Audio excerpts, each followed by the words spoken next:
Now let's look at the secant. So secant of the 135 degrees is equal to 1 over cosine of the 135 degrees, right? So this is equal to 1 over negative root of 2 over 2. Now first, let's multiply both the numerator and denominator by 2. And this 2 cancel, so you get negative 2 over root of 2. And then let's continue to rationalize this fraction by multiplying both the numerator and denominator by root of 2. So now you get negative 2 times root of 2. And the square of the root of 2 is equal to 2. So you got a 2 here, right? And then finally we get the negative root of 2. Okay? So this is the value of the secant of the 135 degrees. Now let's look at the cosecant. So this is equal to 1 over sine of the 135 degrees. And this is equal to 1 over root of 2 over 2.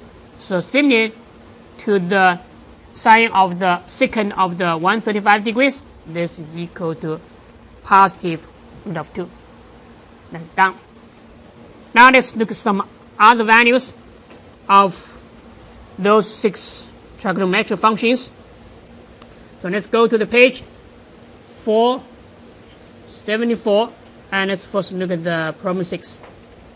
We try to evaluate tangent of pi over 6. So we know this guy is equal to sine of pi over 6, right? Divided by cosine of the pi over 6. And we know sine of the pi over 6 equal to what? Sine of the pi over 6 equal to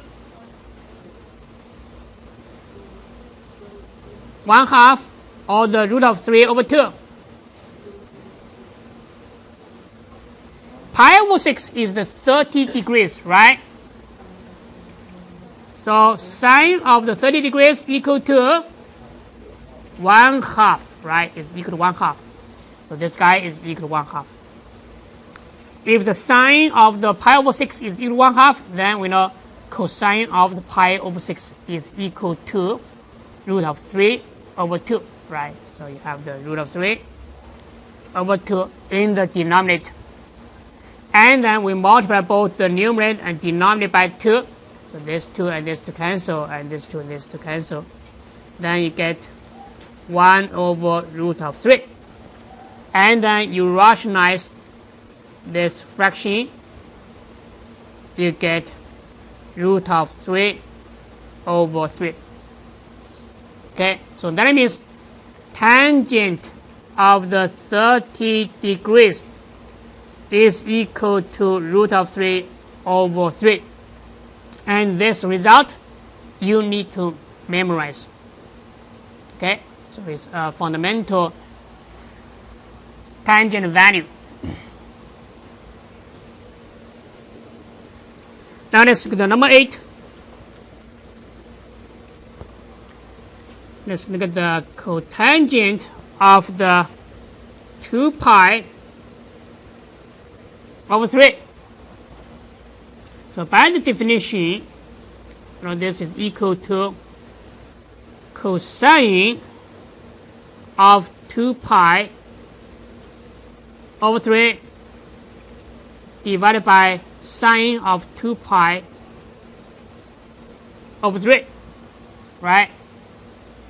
Now let's use the reference angle. What is the reference angle of 2 pi over 3? So you may have the pi minus the 2 pi over 3, so that is a pi over 3, right? So this is the reference angle. So theta prime is equal to pi over 3. Then we may use the value of the reference angle and the sine to find the value of the cosine of 2 pi over 3 and the sine of the 2 pi over 3. So this is equal to cosine of the pi over 3 up to a sine. Now what is the sine of this guy? Positive or negative?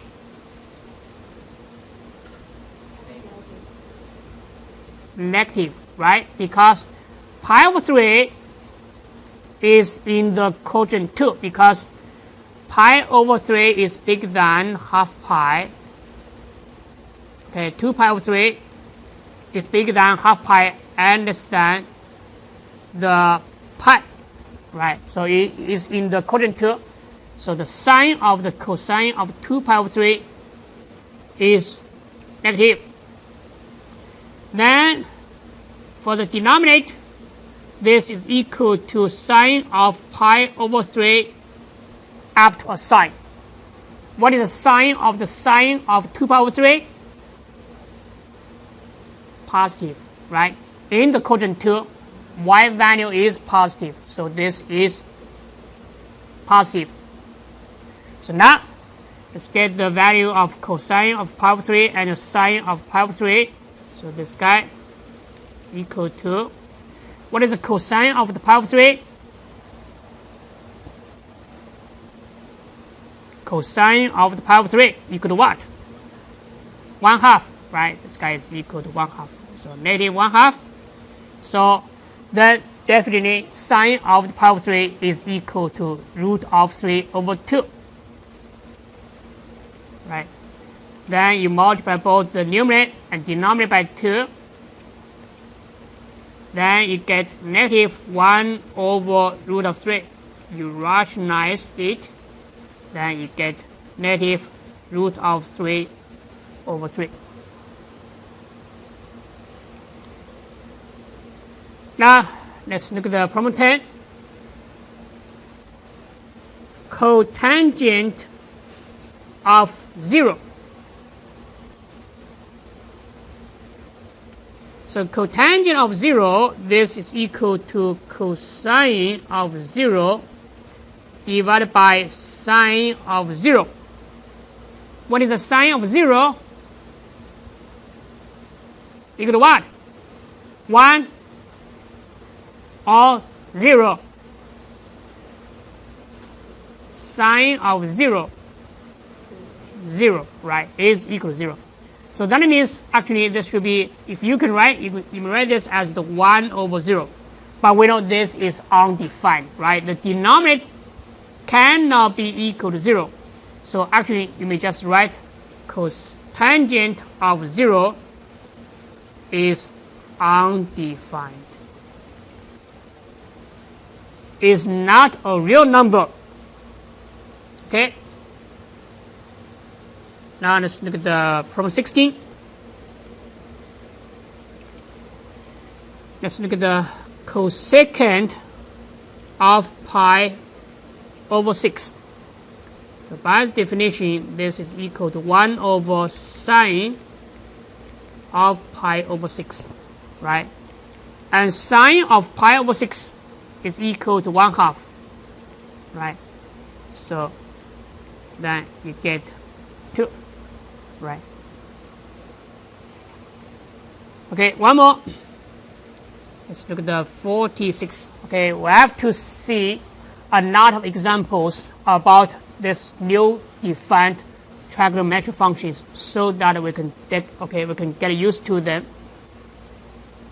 So 46, we need to find cosecant square of the 2 theta if theta is equal to pi over 8.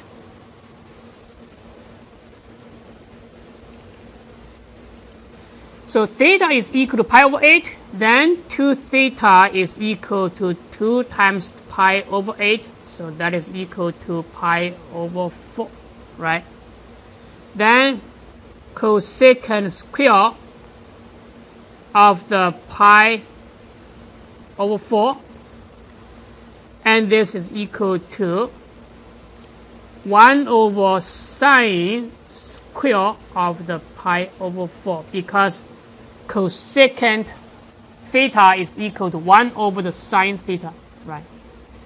So now sine pi over 4 is equal to root of 2 over 2, right? So this is equal to root of 2 over 2 and then square. Then you get 1 over 2 over 4. So this guy is equal to 1 over 1 over 1 half, right? So finally, you get 2.